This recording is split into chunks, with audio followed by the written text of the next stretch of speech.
Hello and welcome to the great city of Houston, Texas. Today we are going to be taking a sunset ride to San Antonio on Amtrak Sunset Limited. Our journey today will see us covering a total of 210 miles between Houston and San Antonio, with a travel time of 5 hours and 10 minutes. We'll start by heading south out of Houston, turning west to run alongside US Highway 90 alternate to Eagle Lake. The tracks then head north to Columbus, turning to follow the I-10 corridor to Seguin and on to downtown San Antonio. Houston's Amtrak station is in a rather strange place, located northwest of downtown on the far side of I-45. Despite the weird location, the Houston skyline still stands tall above the horizon. The station is a small but functional building with a waiting area and ticket office with a couple of vending machines near the bathrooms. The coolest feature of the station are the posters on the walls featuring historic pictures, documents, and information about the Sunset Limited. There's plenty of great pieces to read while waiting, so it's easy to pass time before our train arrives. Speaking of our train, the departure board at the end of the waiting area displays that our scheduled departure time of 6:55 p.m. has now been pushed back to 7:03 p.m., which doesn't seem too bad, but would actually be the first of many delays on our way to San Antonio. With a couple extra minutes before our train arrives, we can head out to the platforms and take a look at one of the strangest features of Houston's Amtrak station. Everything appears normal walking up, but approaching the tracks reveals a ridiculously long platform that extends well beyond the full length of any train that would run on this route. The awning over the tracks measures in at just over 1,000 feet, with the physical platform extending another 700 feet beyond that, although that portion hasn't been used in many decades. The uncovered portion is actually a remnant of the previous station to serve Houston, Grand Central Station. Located just a few hundred yards down the rails from where we stand, the station was built by the Houston and Southern Pacific Railroad in 1934. The station was beautiful, constructed using Texas Cordova limestone on top of a base of Texas pink granite. The interior featured a grand hall whose ceiling stood at 41 feet above the waiting area. Unfortunately, as air and car travel became the main methods of transit in America in the 30s and 40s, demand for rail travel fell dramatically, and the station closed its doors in 1959 after 25 years of service. As the sun begins its descent towards the horizon, our train rounds the final bend into the station. Now, given the direction of travel, I had expected our train to come from the east, but I could not have been more wrong. It turns out that our train would be backing into the station, having traversed the Union Pacific Beaumont subdivision between Beaumont and Houston. The Beaumont sub brings trains into Houston from the north, and with no direct connection to the track leading to the station, trains are forced to continue west to the nearest connection point at Studemont Street before backing into the station. The first car to come into view is actually not an Amtrak car, but rather a chartered car for Northern Sky Charters. The Northern Sky was originally built for the Union Pacific Railroad in 1955 and operated on the city of Los Angeles between LA and Chicago. The car was later purchased by David Hoffman, a successful Wisconsin highway contractor, in 1971, where it was then rebuilt by Northern Railcars into the Northern Sky we see today. Ahead of Northern Skies, the usual consist of Superliners, including 2 coach cars, an observation lounge car, a traditional dining car, and 1 sleeper, headed by GE Genesis P42DCs number 204 and 148.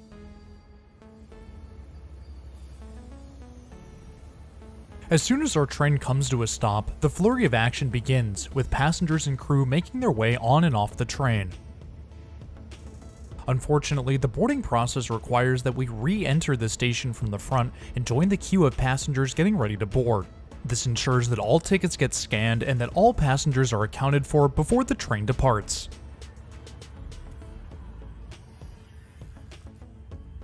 After waiting patiently for the line to move, an Amtrak employee scans our ticket and we can head out onto the platform. Before we can board, we must first receive a seat assignment for our journey. On trains that are near capacity, conductors may begin to assign seats to passengers as they board to ensure that everyone knows where they're going to speed up boarding. Plus, it helps onboard staff find passengers who have overnight stops. We're assigned to seat 21 in car 6, the last car on our train. Heading to the end of the platform, we can make the jump up and onto our train.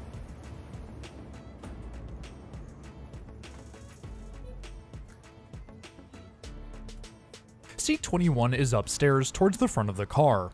I was expecting to have a seatmate for this trip, but fortunately seat 22 was unoccupied when I arrived and would remain so for the rest of our journey. Having gotten situated in our seat, the crew closes the doors and our train departs for this 5-hour and 10-minute trek over to San Antonio. Seating in coach is incredibly spacious, with more than enough room to stretch out and get comfortable. Each seat includes a footrest which extends down from the seat in front, although mine requires a little assistance before it falls into place. The mesh seat back pocket is decently sized and holds the safety information card. The standard tray table folds down from the seat back and then slides forward and backward to the user's liking. Although smaller than most tray tables on Amtrak, it's still large enough to hold a medium-sized laptop if you need to get some work done.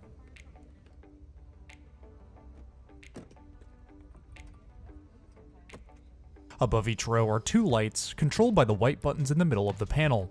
They're fairly bright and can be moved via the tabs on the sides. Each row also includes 2 outlets just below the window, but seeing as they're the only 2 in each row, they're pretty much inaccessible if you're seated in the aisle. As with all Superliner seats, each seat has 2 major methods of adjustment. The first is the leg rest that can be extended out from beneath the seat. The mechanism requires that it be moved by hand and will then lock into place automatically, which can be rather annoying. The second adjustment is the backrest, which reclines rather far to give passengers the greatest freedom in adjusting their seats as possible. The cushioning on each seat is thick and comfortable, although the interiors have clearly seen better days. As we head out of Houston, let's take a quick look at some stats about our train. Taking us to San Antonio today is Amtrak Sunset Limited number 1, and is powered by GE Genesis P42DCs number 204 and 148. Each P42DC is powered by GE's 7FDL16 V16 engine, producing 4,200 horsepower, hence the 42 in the name. P42DCs are rated for a top speed of 110 miles per hour, but track speeds limit trains to a maximum of 80 miles per hour. Trailing our P42DCs today are 6 Superliner coaches, plus the aforementioned Northern Sky private car. Within those 6 are 2 regular coaches, with 1 observation lounge car, 1 dining car, and 1 sleeper at the front of the train. The Sunset Limited is the oldest continuously operating named train in the United States, with service beginning in 1894 by the Southern Pacific Railroad, with Amtrak acquiring the route in 1971. For the majority of the service's history, trains have run between Los Angeles and New Orleans. However, the eastern termini have included Orlando and Miami, with trains following the route of the Silver Meteor. While we've got a second, why don't you hit that subscribe button? It's totally free and it really helps support the channel. I have a lot of awesome content coming in the next few months, so stick around if you want to see more. If you want to go the extra mile with your support, then check out the channel's Patreon. If you want to have your name in the video, access to exclusive weekly posts, and even the opportunity to vote on future videos, then click the link in the top right or in the description below to learn more. Heading to the rear of our train, we can get a great view of the Northern Sky railcar. Northern Sky is a domed sleeper car, with 4 double suites for a sleeping capacity of 8, plus a lounge and an observation deck. From what I can find on the Northern Sky website, apparently the car includes a washer and dryer on board, which is almost unheard of. Turning back around, we can head towards the front of the train to find the lounge car. The lounge car on our train is configured exclusively with tables, which means no swiveling armchairs like the traditional observation cars. The windows still remain intact, however, wrapping up and over the top of the car to give an incredible panoramic view. The inclusion of more tables isn't all bad, however, as it's much easier to find an empty place to sit and eat or get some work done. Each table also includes outlets just below the tabletop, so power is never an issue. Speaking of sitting and eating, it's getting pretty late and I'm getting pretty hungry, which means it's time to head downstairs to check out the cafe. The downstairs portion of the lounge car includes a few larger tables and a bathroom, however all of these were closed to passengers. The tables look like the standard Amtrak tables, surrounded by benches with enough space to fit around 6 people per table. Closer to the cafe itself are a few smaller tables, which were also off limits to passengers.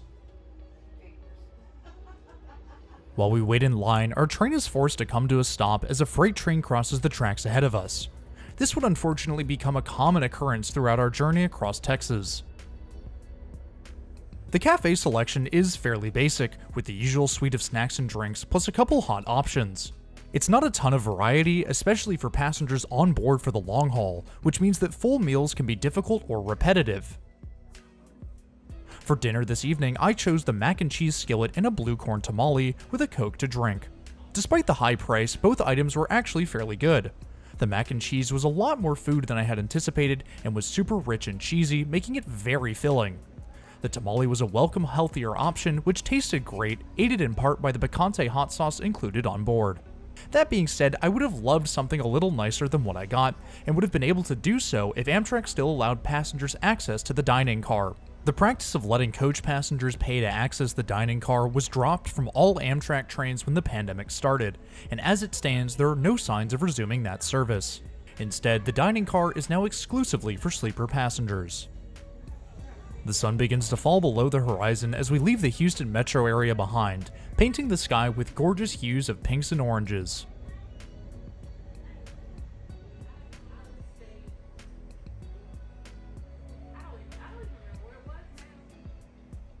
With dinner wrapped up, we can head back to our seat to relax for the remainder of our journey. Entering rural Texas, the now set sun illuminates the horizon with an incredibly vibrant orange, accented by a pale blue high above. As we appreciate the gorgeous sunset, our train picks up speed, reaching its maximum allowed track speed of 79 miles per hour. Twilight soon turns to darkness as we continue our trek across Texas. Now that things have quieted down, we can hop back up to take a look at the bathrooms on board. Bathrooms on board Superliners are located downstairs, so we'll head to the center of our car and down the stairwell to find them. There are a total of 5 bathrooms on each car, which means there should always be one available. The accessible bathroom is by far the largest of the 5, with plenty of extra space to move around in. The facilities are fairly standard, which is to be expected for Amtrak.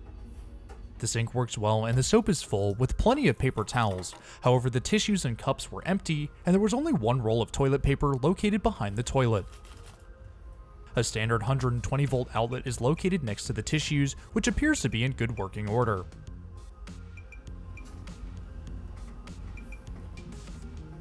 Amtrak's bathrooms are fairly basic overall, but the facilities are pretty clean and function well, so there's not much to complain about there. Stepping back out into the hallway, we can stop to take a look at some of the other features and amenities included on Superliners. Luggage racks for larger bags are located on the lower level. There's plenty of space, but clearly that space fills up fast, as all of the shelves were full of suitcases and other bags. Emergency tools and a first aid kit are located on the wall next to the doors, and include the aforementioned first aid kit, plus a sledgehammer, crowbar, and a pack of snap lights.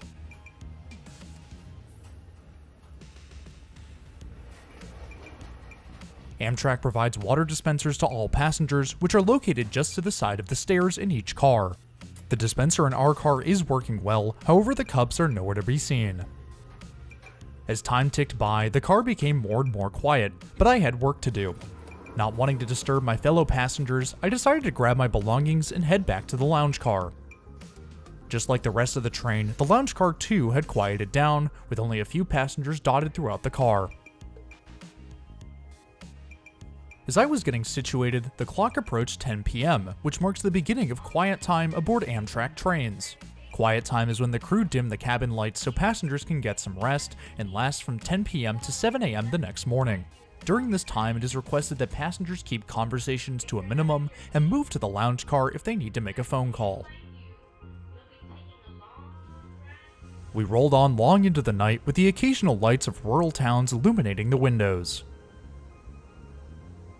The eerie thing about riding in the lounge car at night is that there's no external reference, making it appear as though the train isn't moving. Because the lights in the car are always on, our eyes can't adjust to see the dimmer lights outside, making it impossible to get a sense of direction or speed. Delays were commonplace on our journey, with our scheduled arrival time slowly pushed back from 12:05 a.m. to 1, and then to 1:30, and eventually 2 a.m. Just as the clock was about to strike 2 a.m., the skyline of San Antonio grew on the horizon, and after 7 hours, we finally pulled into the station. Our train came to a stop, and we can grab our belongings and disembark into San Antonio.